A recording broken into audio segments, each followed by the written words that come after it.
Di ko na alam kung ano nangyari. Pero sa huling tingin ko, marahil ay inilis niya ang kanyang pag-atake. Matinding pinsala at nahati nga ang lupa dahil nga sa napakalakas na atake ni Kite.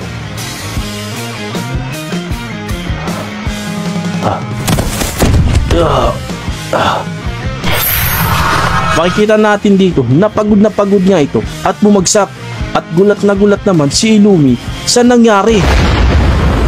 Hindi nga siya makapaniwala dahil napakalakas nga talaga ng atake ni Kite na yun. Hindi. Naalala ko, kapatid pala siya ni Killua. Masyado na ako naiinip. Sige, ako nang ikigos para tapusin sila. Mukhang malubha ang sugat mo. Kaya mo bang pagalingin ang sarili mo? Katulad ng ginawa mo sa amin kanina? Dahil pag nagtagal pa ito, baka hindi mo nakayanin pa. Malala ang sugat ko. Dahil sa sugat na ito, hindi ko na kayang kumilos pa at maglabas ng